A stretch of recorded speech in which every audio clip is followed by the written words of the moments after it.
Now this is second video of the exercise 7C class 8 mathematics chapter name percentage and its application. So let's start the video from question number 10. If the cost price of 11 shirts is equal to the selling price of 10 shirts, find the percentage profit or loss. ये question बहुत important question है। इस तरीके के question अगर आते हैं तो इनकी प्रैक्टिस अच्छे से करिएगा क्योंकि एग्जाम में पॉसिबिलिटी है ऐसे क्वेश्चन पूछने की। आइए पहले समझ लेते हैं क्या कहा गया है। इन्होंने कहा है जो 10 शर्ट्स का सेलिंग प्राइस है वो 11 शर्ट के कॉस्ट प्राइस के इक्वल होता है। तो ज़रा से एक बात समझिएगा, हमको प्रॉफिट या लॉस परसेंटेज निकालना है ना।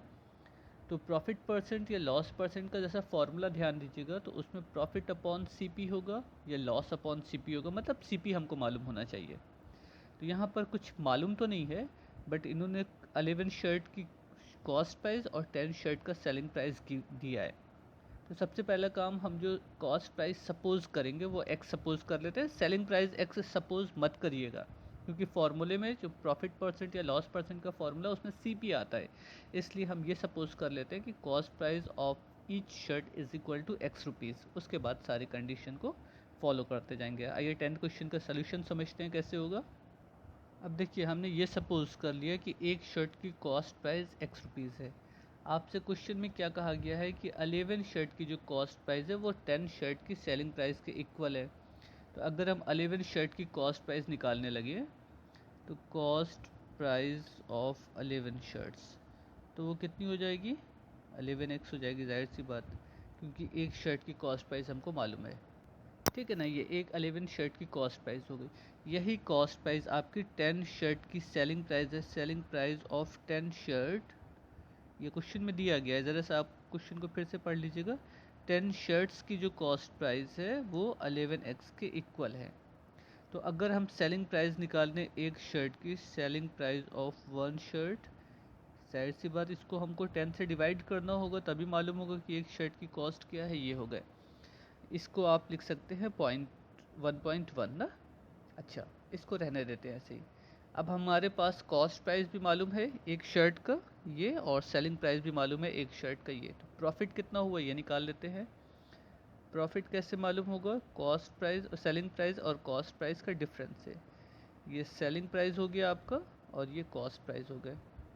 10 एलसीएम हो गए 11x माइनस 10x, यानी कि ये हो गए 1/100x। ये हमारा सेलिंग प्राइस, सॉरी प्रॉफिट हो गया। प्रॉफिट परसेंट निकालना है, तो profit percent is equal to profit upon cost price into 100 कर देंगे तो प्रॉफिट परसेंट हमको मिल जाएगा। Profit percent is equal to, profit percent is equal to जो आपका प्रॉफिट आया है वो डिवाइडेड बाई कॉस्ट प्राइस जो थी into 100%। X cancel with x, तो ये हो गया 1/100 multiplied by 100 is equal to 1%। एक देखिए हमने मिस्टेक कर दी, यहाँ पर एलसीएम 10 होगा ना, तो ये एलसीएम हो जाएगा 10, हमने बाई मिस्टेक 100 लिख दिया था। तो ये आपका हो गया 1/10।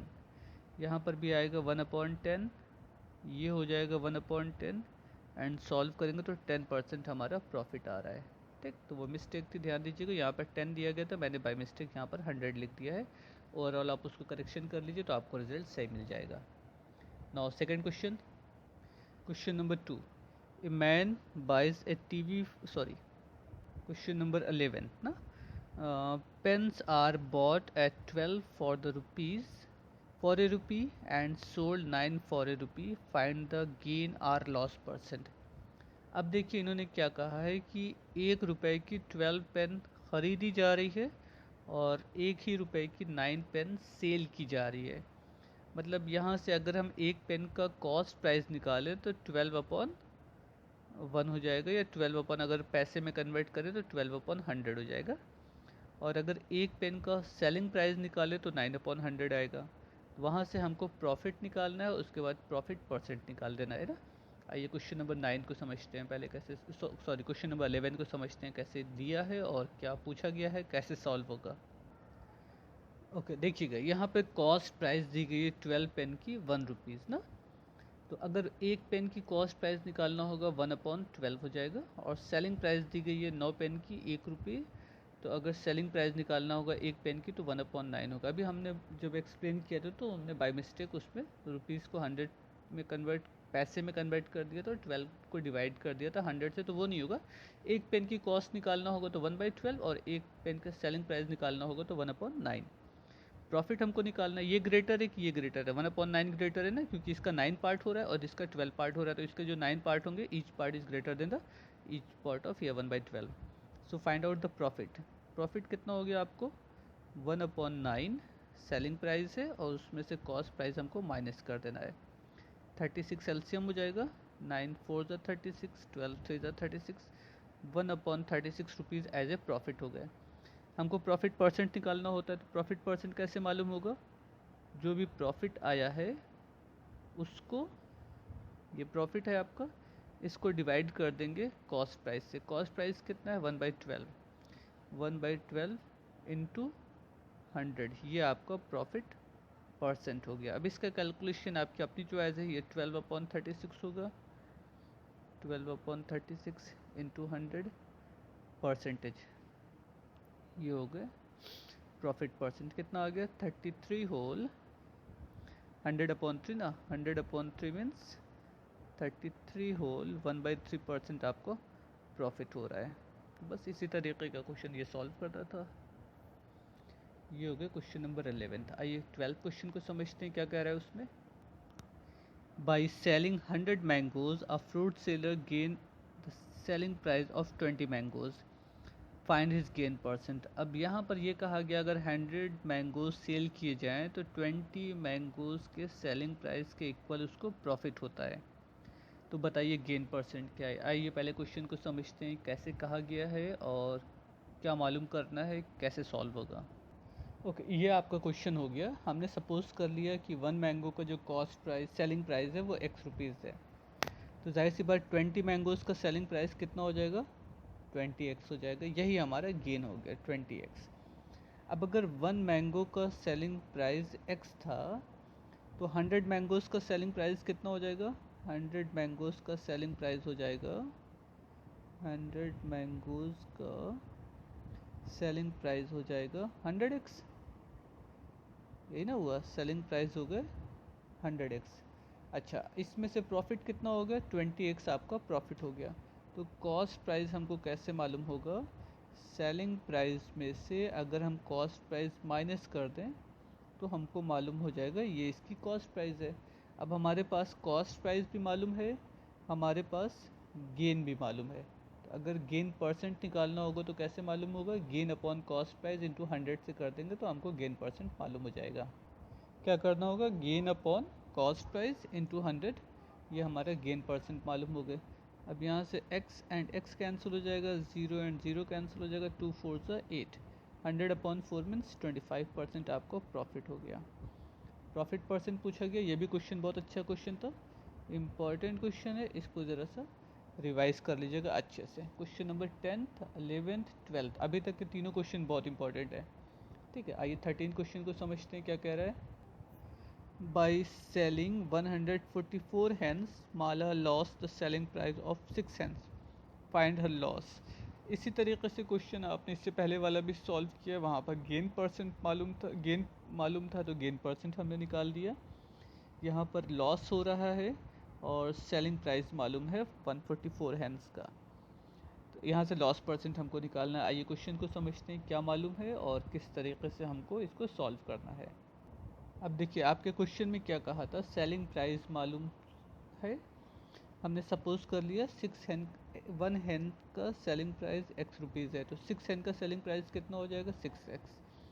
यही आपका लॉस है, 6x आपका लॉस हो रहा है टोटल कितनी सेल करने पर, 144 हैंस को सेल करने पर। तो selling price of 144 hens is equal to 144x, क्योंकि एक का सेलिंग प्राइस x सपोज किया तो 144 का सेलिंग प्राइस 144x हो जाएगा। अब हमको सेलिंग प्राइस मालूम है, लॉस मालूम है, ये तो हम कॉस्ट प्राइस निकाल सकते हैं। कॉस्ट प्राइस कैसे मालूम होगा, जो सेलिंग प्राइस है उसमें लॉस ऐड कर दे तो हमको मालूम हो जाएगा कॉस्ट प्राइस हमारा क्या था, यानी कि 150x हमारा यहाँ पे कॉस्ट प्राइस मालूम हो गया। अब अगर लॉस परसेंट निकालना होगा तो loss percent is equal to, जो लॉस है आपका वो डिवाइडेड बाई कॉस्ट प्राइस से ही हमेशा डिवाइड किया जाएगा, कॉस्ट प्राइस इंटू 100, ये हमारा लॉस परसेंट हो गया। बाकी कैलकुलेशन की अपनी चॉइस है कि आप किस तरीके से इसको सॉल्व करते हैं। x cancel with x, 60/15, 15 four ज़ा 60, यानी कि 4% का लॉस हो रहा है आपको।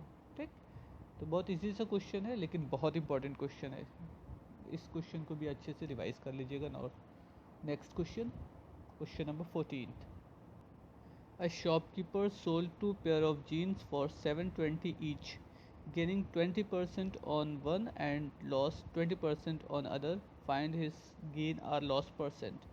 अब इन्होंने देखिए क्या कहा है, a shopkeeper sold 2 pair of jeans 720 rupees each, दोनों को उसने 720 रुपीज़ में सेल किया है। एक पर उसको 20% का प्रॉफिट और दूसरे पर उसको 20% का लॉस हो रहा है। आपसे पूछा गया है कि बताओ उसको ओवरऑल कितने परसेंट का प्रॉफिट या लॉस है। तो हमको सबसे पहला काम तो ये मालूम करना होगा कि दोनों जीन्स का कॉस्ट प्राइस क्या था, फिर देखेंगे कि ओवरऑल हमारा जो सेलिंग प्राइस है और जो ओवरऑल कॉस्ट प्राइस है दोनों में कौन कम या ज़्यादा है, उस हिसाब से हम प्रॉफिट या लॉस को निकालेंगे। आइए क्वेश्चन नंबर 14 को समझते हैं कैसे कैसे सॉल्व होगा। ओके, अब ये दो केस है आपके पास, पहले का सेलिंग प्राइस 720 है, दूसरी जीन्स का भी सेलिंग प्राइस 720 है। पहली को सेल करने पर 20% का प्रॉफिट और दूसरी वाले को सेल करने पर 20% का लॉस हो रहा है। दोनों जीन्स में से किसी का भी कॉस्ट प्राइस हमको नहीं मालूम है। सपोज कर लेते हैं इसका कॉस्ट प्राइस x है और इसका कॉस्ट प्राइस y है। तो सेलिंग प्राइस तो सेम है बट एक में गेन है एक में लॉस है। तो गेन वाली कंडीशन से आपको बताया था कि जब भी गेन होगा तो 100 में 20% ऐड कर देंगे तो कॉस्ट सेलिंग प्राइस मालूम हो जाएगा। लॉस होगा तो 100 में से 20% जो भी दिया है परसेंटेज उसको माइनस कर देंगे तो सेलिंग प्राइस मालूम हो जाएगा। यहाँ से सेलिंग प्राइस की कंडीशन हो जाएगी आपकी, या आप अगर ऐसे सॉल्व करना चाहिए x cost price plus gain percent जो दिया था वहाँ से गेन निकाल देंगे इज इक्वल टू 720। एलसीएम हो जाएगा 100x प्लस 20x, यानी कि 120/100x। यही डायरेक्ट भी आप कर सकते थे, यानी कि 20% 100 में ऐड कर दे तो 720 हमारा मालूम हो जाता ना। तो ये भी काम हम लोग कर सकते थे। अच्छा, अब आइए इसको जैसा